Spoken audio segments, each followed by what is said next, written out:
Olá, amigas e amigos do Storix.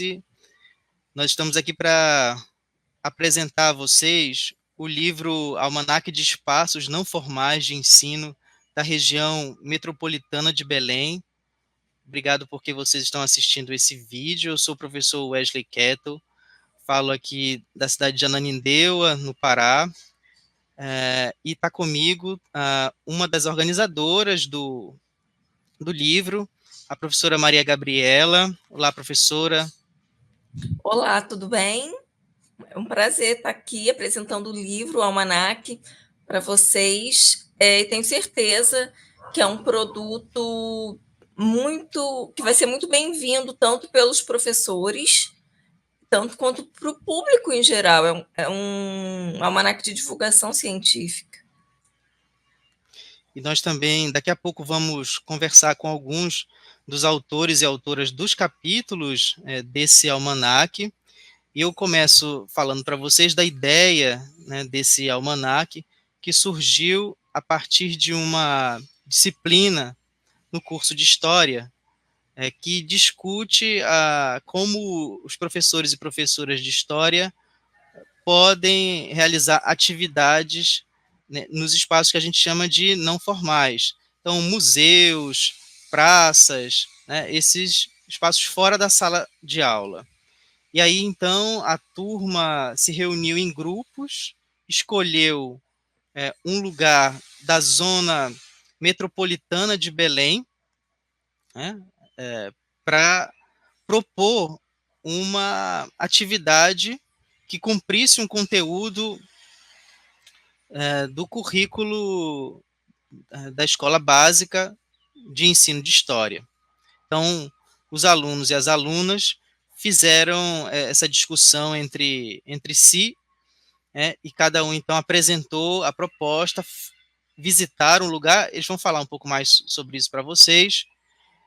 E o resultado foi tão bom. Eu estava ministrando a disciplina e pensei, a partir dos trabalhos entregues, que seria muito importante que a gente fizesse uma publicação desse material e que contribuísse com o ensino de história. E hoje a gente está aqui para apresentar para vocês o almanaque, e eu estou muito feliz de dividir essa organização do almanaque com a professora Marília Cavalcante também, e também com a professora Maria Gabriela, que também atua, não é, nessa reflexão sobre o espaço não formal.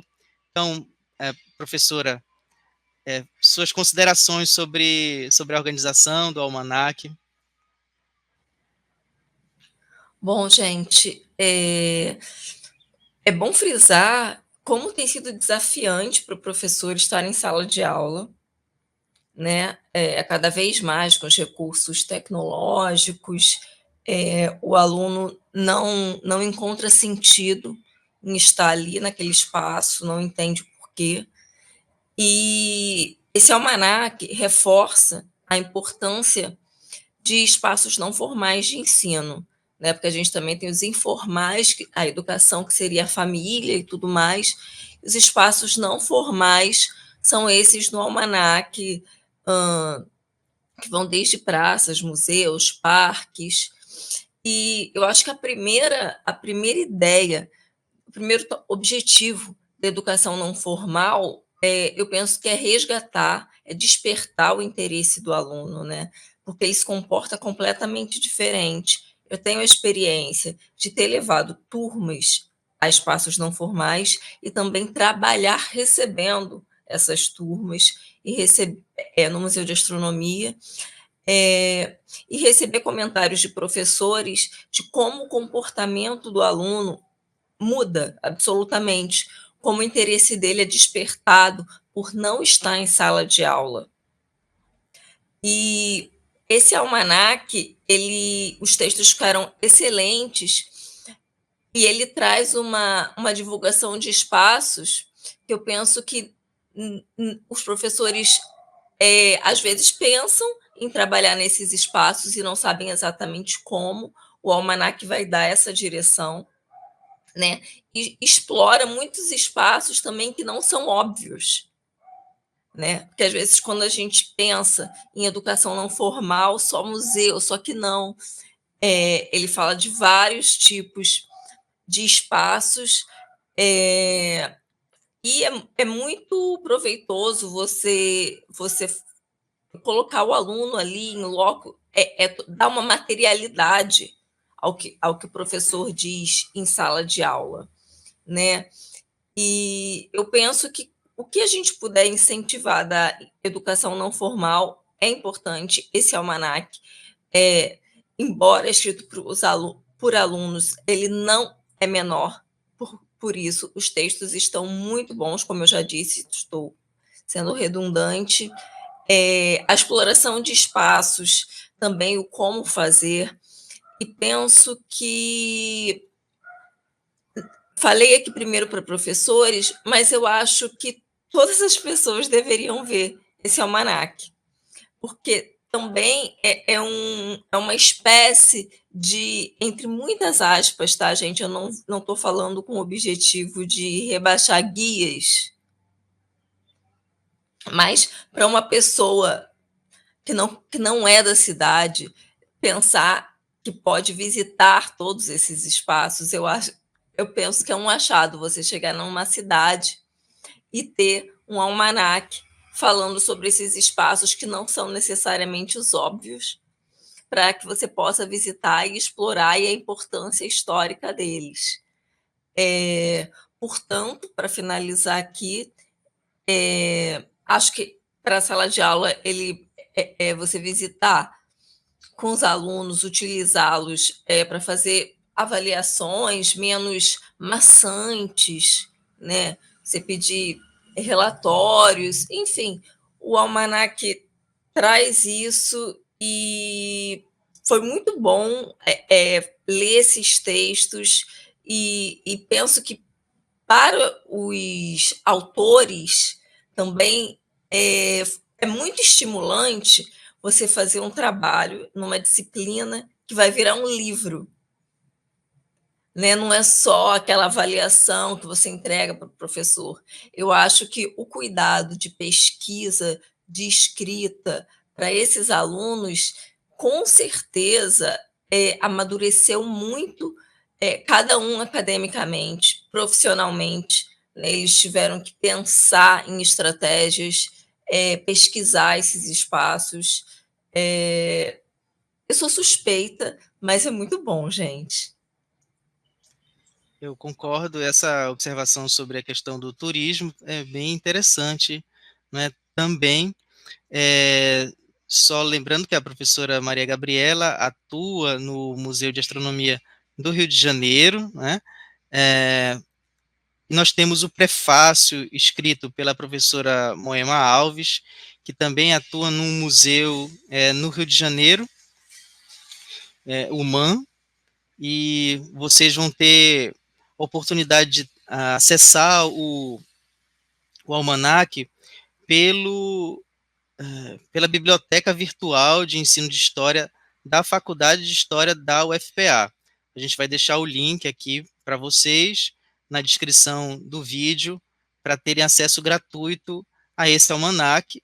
E agora a gente vai chamar os autores e autoras dos capítulos, né, que vocês vão poder ler. Eu vou pedir para o Jean, que está ajudando aqui a gente nessa apresentação, colocar aqui no palco os autores. A gente tem uma limitação aqui de câmeras também, e a gente não consegue colocar todos, né? Então eles estão representando o grupo maior que participou da elaboração, em que a gente agradece mais uma vez, né? Quem sabe numa outra oportunidade a gente consiga fazer com que todo mundo apresente. Então, Jean, pode incluir aqui na tela os autores e autoras do almanac para todo mundo conhecer, né?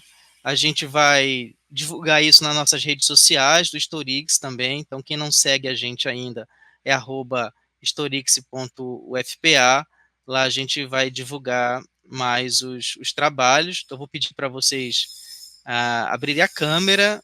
O Maurício já está com a câmera aberta ali, Nazaré também, Lucas e Thalis. Vou começar com a Nazaré. Obrigado, Nazaré, por ter aceitado estar aqui com a gente.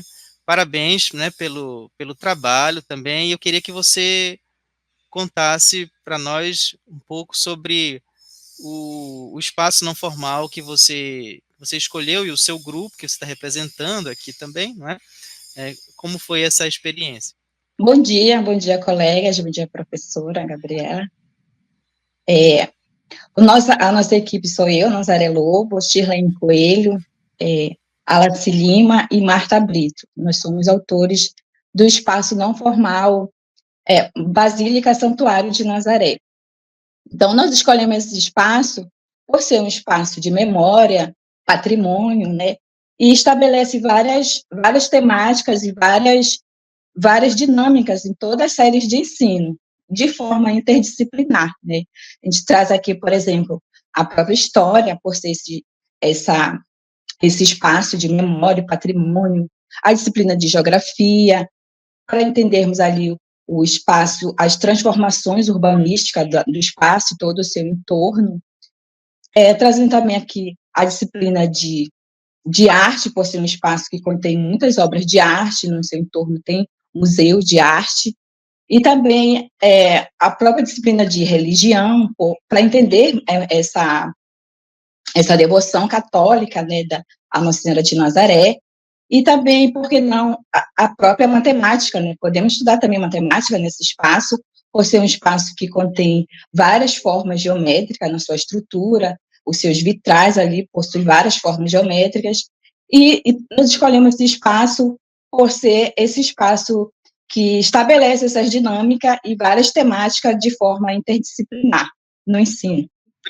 Obrigado, Nazaré, parabéns também pela escolha, uma escolha que pode parecer um lugar que todo paraense conhece, né, mas você mostrou que não é bem assim, né? E não podia faltar, né? E a questão, mesmo de um local que possa parecer óbvio, vem, assim como historiador, a gente tem que pensar nas perguntas que a gente faz a respeito daquele lugar e como ele vai ser apresentado, como você falou, você pode trabalhar com matemática até, e a abordagem é o que realmente faz diferença. Parabéns, Nazaré. Seu capítulo Obrigada. ficou ótimo. Obrigada, professora. Bom, gente, agora nós gostaríamos de ouvir do Maurício como foi para ele o processo, né, de fazer esse capítulo. Queria saber por que ele escolheu o espaço, como foi para ele essa experiência. Bom dia, colegas, bom dia, professor Wesley, professora Maria. Inicialmente, eu gostaria de agradecer a oportunidade de estar discutindo um pouco sobre o espaço não formal de ensino escolhido por mim e também pelos outros autores do capítulo do Almanac. Gostaria de mencioná-los aqui também, o Elber Soares, a Ellen Malché e também a Maurinéia Albuquerque, que também foram responsáveis pela elaboração desse texto. A escolha do Museu Parque Seringal como local de visitação e também de aprendizado para os alunos dos 7º e 9º anos do ensino fundamental, se deu a partir de diversas razões que destacam a sua importância, tanto histórica quanto ambiental e também patrimonial. Esse espaço ele foi inaugurado em 2012 pela Prefeitura Municipal de Ananindeua, município que fica localizado na região metropolitana de Belém, e o museu surgiu a partir da demanda dos próprios moradores da região que reconheceram a importância social e cultural desse espaço que anteriormente era uma propriedade de imigrantes japoneses e também de imigrantes nordestinos que vieram para essa região durante o século XX e que eram responsáveis por cultivarem as seringueiras, que foram muito importantes, principalmente a partir da extração do látex, para a história da região amazônica, principalmente nos séculos XIX e XX.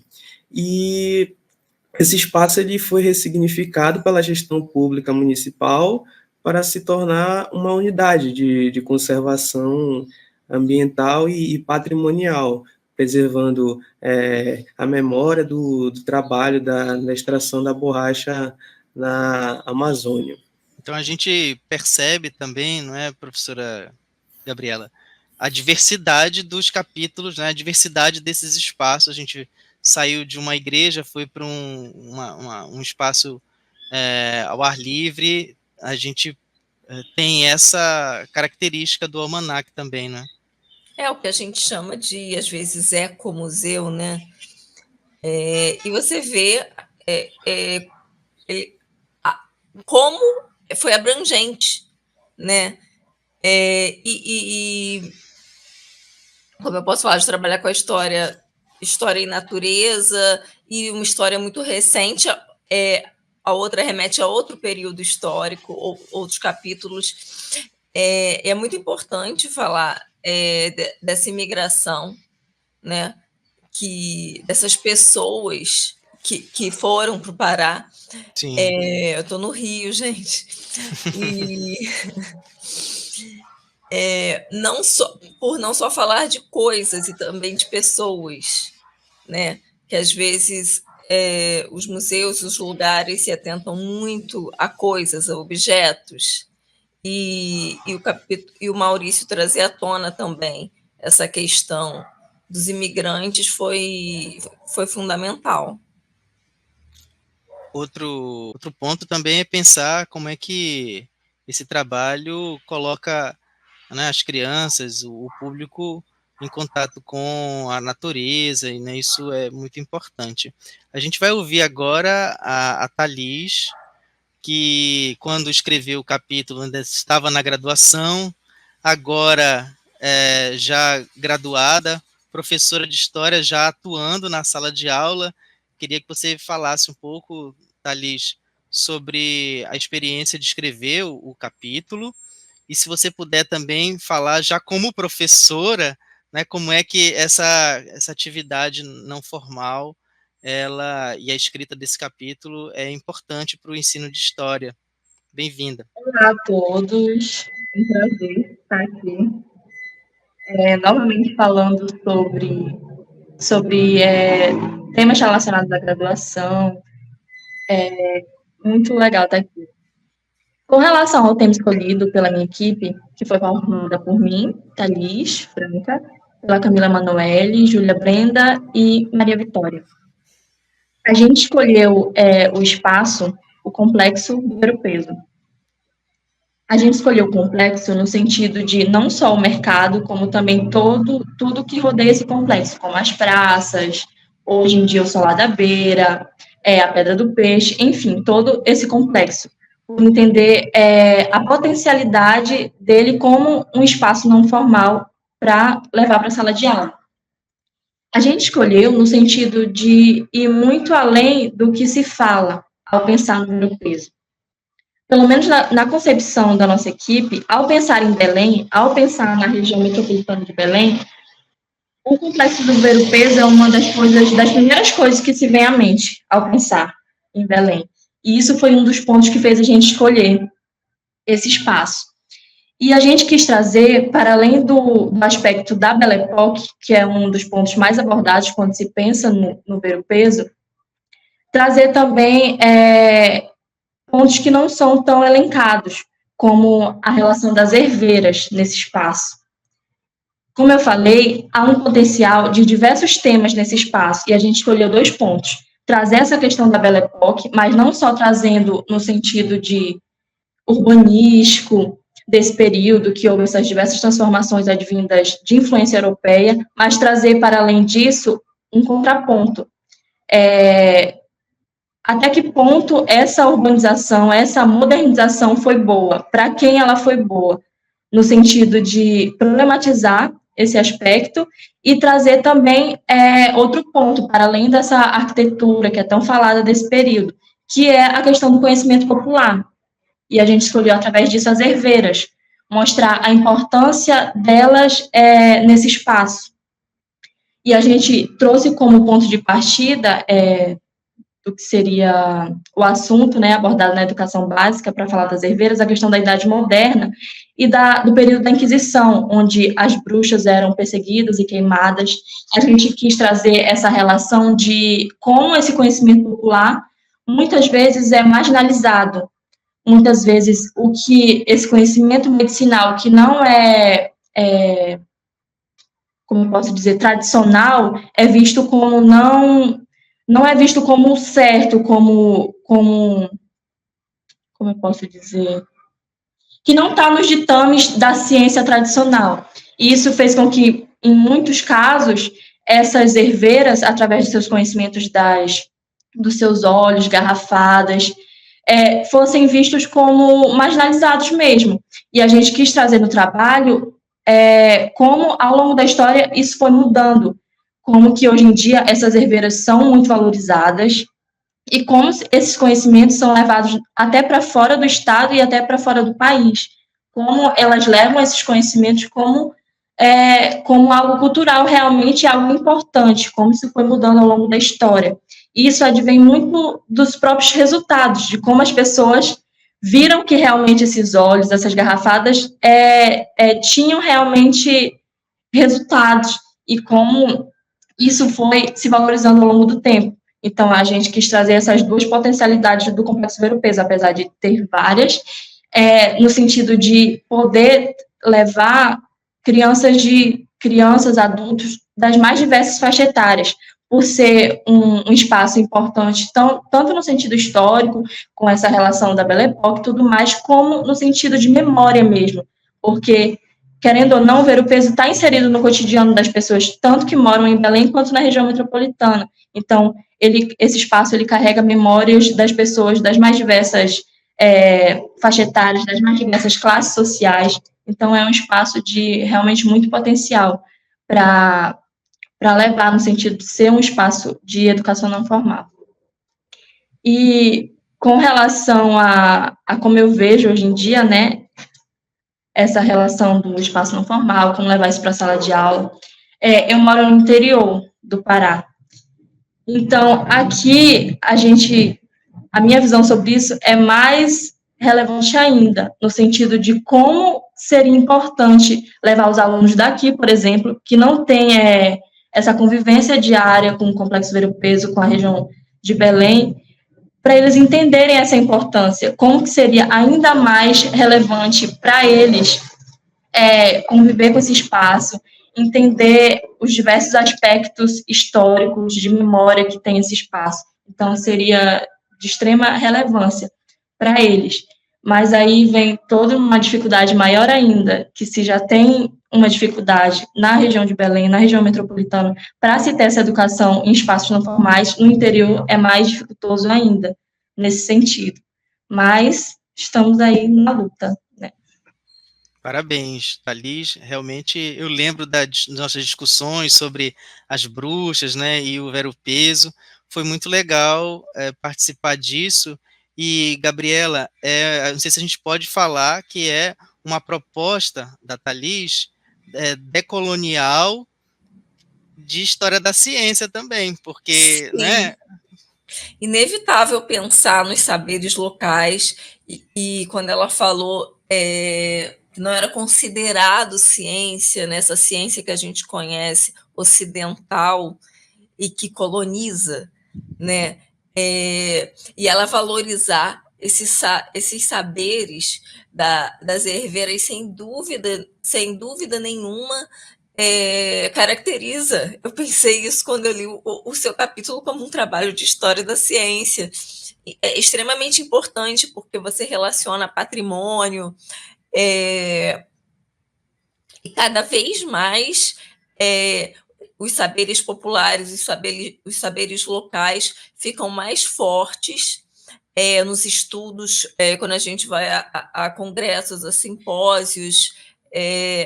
Portanto, o seu capítulo é super atual, super bem-vindo, uma vez que a gente trabalha em desconstruir, né, essa herança que nós temos da ciência como algo que não seja produzido, que só seja produzido por cientistas diplomados, acadêmicos, só que não, né, gente?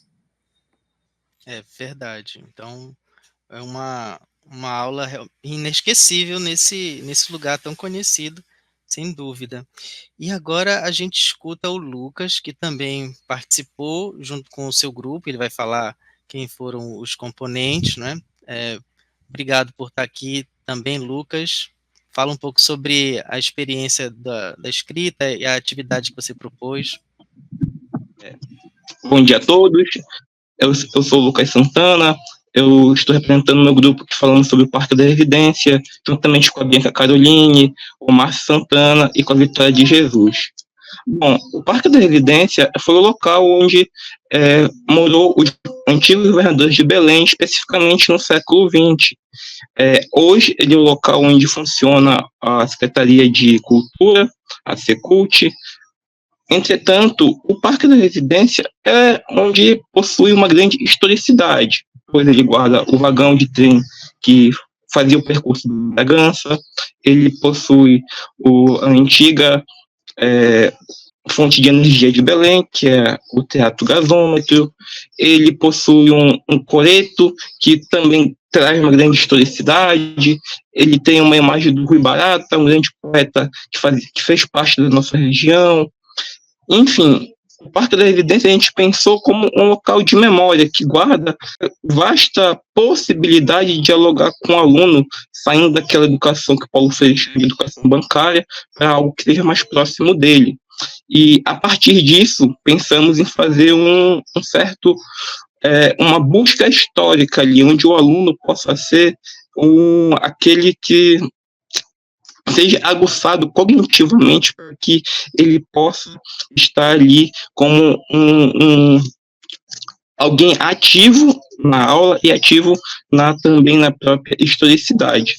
E, a partir disso, a gente pensa que o parque ele possibilita uma discussão que sai, inclusive, da própria tradicional, porque não é porque tem só o vagão do trem que a gente não possa discutir aquele percurso que ele fazia para Bragança, aqueles trabalhadores que ajudaram a construir essa cidade de Belém, as cidades que surgiram em volta também daquela estrada, como o próprio Nanindeua, a Marituba, e outras que que fizeram parte a partir desse trilho de trem, assim como também aquelas pessoas que frequentavam aquele coreto que tem ali, aquelas pessoas que estão em volta, aqueles trabalhadores que também fazem parte, que muitas das vezes podem até se identificar como os pais, primos, tios, que fazem trabalhos não idênticos, mas similares àquelas pessoas que muitas das vezes são silenciadas dentro da história. E, enfim, o parque ele também possui uma iconografia indígena, a gente consegue visualizar ali e discutir também a importância dos indígenas dentro da história, que muitas das vezes eles discutidos, mas acabam sendo esquecidos no período da próprio ensino de história. Eles são silenciados, são deixados de serem comentados, e lá a gente pode estar pensando eles a partir de uma outra perspectiva, a perspectiva que eles são ativos da sua própria história, eles construem algo que muitas das vezes é pouco discutido em sala de aula, ou então, quando é discutido, acaba sendo de uma forma bastante vazia, então bastante curta, e o parque ele nos traz essa possibilidade de pensar caminhos que saem um pouco do tradicional do ensino de história. E eu considero o trabalho do Lucas, Gabriela, como um lugar com muito potencial do professor explorar considerando que é um lugar seguro, do tipo, as crianças lá dentro conseguem ter, a gente consegue ter uma visão melhor de todas elas, diferente de um mercado, por exemplo, como a Thalys colocou. Então, são lugares para o professor escolher dentro do almanaque aquele que ele se sente mais seguro também. Lembro durante as nossas conversas, Lucas, que a gente chegou a um ponto de dizer assim, não, parou por aqui, porque tem muito mais coisa para fazer dentro do parque, sabe? Então, a partir da leitura do almanaque, tem ainda, o professor pode criar em cima das propostas que ele vai receber, né? Sem dúvidas, assim, o almanaque, embora eles coloquem as ideias, as ferramentas dos formatos, o professor tem toda a liberdade de adaptar, né, esses espaços à demanda deles, né, ao que eles precisam que o aluno compreenda. E o Lucas estava falando uma coisa muito interessante, que é sobre, eu acho que o almanaque, que eu posso, a partir desse capítulo, mais falar do almanaque de forma geral, que eu acho que trabalha a identidade regional, né? Por muitas vezes, o aluno não ter ideia do que a cidade e as regiões metropolitanas possibilitam, representam, e ao visitar esses espaços, o sentimento de identidade, de pertencimento, só aumenta, ou surge, né, caso ele não tenha nenhum. Sim, e claro que nós temos outros capítulos que vocês vão acompanhar aí o sumário, como além da antiga estação ferroviária da Vila Pinheiro, outra proposta com a Basílica Santuário de Nossa Senhora de Nazaré, que a gente ouviu aqui, o capítulo complexo do Vero Peso, o seguinte, Espaço São José Liberto, Museu do Trem, Museu Parque Seringal, Parque Residência, Praça Batista Campos e Praça do Relógio. Então, eu quero convidar a todos e todas para acessarem a biblioteca do Laboratório de Ensino de História, baixarem gratuitamente o almanaque, utilizarem, como a professora falou, criar também a partir dessas propostas, agradecer a presença dos autores e das autoras que conversaram um pouco aqui com a gente, mais uma vez, dizendo que foi um excelente trabalho e ótimo conversar depois de algum tempo, vendo já vocês com a defesa do TCC também, né, alguns trabalhando já. Isso para mim é muito, muito bom. Com um pouco de saudade aqui também nessa minha fala, né? E agradecer a parceria da professora Marília Cavalcante, que participou da organização também do Almanac, e da professora Maria Gabriela, em que eu passo a palavra para suas considerações finais. Bom, todos estão de parabéns. É uma joia, né? O almanaque, o acesso gratuito, as ideias que vocês tiveram, os locais que foram colocados, sem dúvidas, para a educação não formal em Belém, no Pará, de forma geral, é um avanço, é uma necessidade do professor. Vocês não trabalharam com algo que talvez numa possibilidade distante. Não, eu acho que realmente é uma necessidade, porque muitas vezes o professor é tão sobrecarregado que pensar em algo, qual o lugar que mais se adequa e tudo mais, é mais uma demanda. E o trabalho que vocês fizeram vai entregar isso para eles. E como eu falei, embora tenha sido foco, eu acredito e defendo que o almanaque seja extremamente utilizado por todas as pessoas para conhecer Belém e as regiões metropolitanas. Então, eu quero agradecer a você que nos acompanhou até aqui, convidar não só para ler o almanaque, mas também compartilhar com seus amigos e amigas, para que todo mundo possa utilizar esse material. Esse é o canal Historix, siga nossas redes sociais e também se inscreva no canal para saber das nossas próximas atividades. Eu sou o professor Wesley Kettle, agradeço vocês, todos, todas, e até a próxima. Olá, eu sou Marília Cavalcante, sou uma das organizadoras do Almanaque de Espaços Não Formais de Ensino da região metropolitana de Belém.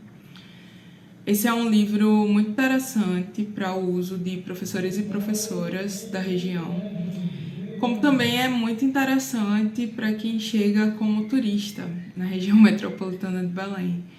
Então, há informações muito relevantes sobre funcionamento, sobre que tipo de atividades são realizadas lá, nesses lugares. Então, serve tanto para o professor ou a professora que está se organizando para fazer uma atividade a mais com seus alunos, uma atividade extra-sala, né? Quanto serve muito para quem está chegando na cidade, tem interesse de conhecer alguns espaços, alguns que são pontos turísticos e até outros que talvez passariam desapercebidos da atenção do turista que vai visitar a cidade, né? Além disso, eu acredito que esse almanaque é muito interessante porque ele permite que os alunos, à medida que vão se conectando com esses espaços, conhecendo esses lugares não formais de ensino, eles podem se sentir mais pertencentes àquela localidade. Então, isso acontece muito, assim, quando a gente leva os alunos a espaços da cidade, pelos quais muitas vezes eles passam constantemente, mas que eles não conhecem a história daquele território, daquele espaço, daquela construção, daquele ambiente. E eles passam a conhecer, isso conecta eles muito mais ao lugar de onde eles são, onde eles estão, como também conecta muito à própria percepção histórica sobre a cidade, né? Então você percebe vários pontos assim que já foram levantados, né? Se você vai num parque, tem tanto questões biológicas, questões químicas, questões históricas. Se você vai numa praça, tem questões geográficas. Então, realmente é muito interessante assim, o almanaque, o que ele propõe, e perceber o quanto isso permite que os alunos que vão tendo contato com esses espaços de ensino não formais, eles vão aprendendo de uma maneira conectada, de uma maneira que aguce a sensação de pertencimento deles ao local e vai dando novos significados àqueles espaços, pelos quais, de fato, muitas vezes os alunos passam, convivem, vão e vêm, mas nunca pararam para pensar, né? Então, eu acredito que o almanaque é muito importante nesse sentido também, de dar sentido ao conhecimento que está sendo passado para os alunos, mas também de trazer pertencimento, de fazer com que os alunos entendam que, por exemplo, no campo da história, não é histórico apenas o que aconteceu do outro lado do oceano, né? Ou o que aconteceu no sudeste do Brasil, mas é histórico também aqueles espaços nos quais eles convivem, espaços pelos quais eles passam, lugares que muitas vezes eles não pensam na importância, mas que tem sua história e muitas vezes tem uma história muito conectada com a vida dos próprios alunos, né? Então, é isso, assim, eu acredito que é um material que vai ser muito útil e que deve ser propagado, exatamente porque é muito importante, assim, para a cidade e para a região metropolitana de Belém mesmo, assim. Eu, sinceramente, acredito até que deveria ser um material entregue mesmo para para turistas, nas escolas e tudo mais. Porque tem uma riqueza assim, muito grande e boas contribuições para pensar que tipo de atividades podem ser feitas, para trazer sugestões, né? Claro que os professores e as professoras não precisam estar presos às sugestões, mas elas são sempre um direcionamento muito bom sobre como trabalhar nesses espaços, né? Então eu agradeço muito ao professor Wesley a oportunidade de estar junto, de ter contribuído com essa obra. E também agradeço aos autores e autoras por terem se dedicado assim nesse trabalho, que foi muito relevante. E a gente precisa de mais trabalhos assim, né, que não fiquem presos à universidade, mas que cheguem à sociedade no geral, porque esse é o nosso sentido, né, de produção, de elaborações mesmo, assim, que a produção acadêmica chegue até a sociedade e traga uma contribuição e ouça também o que a sociedade tem se perguntado, tem trazido de temas e questões, né? É isso, agradeço muito a oportunidade e espero que todo mundo possa ter acesso ao material e possa usá-lo assim em demasia mesmo.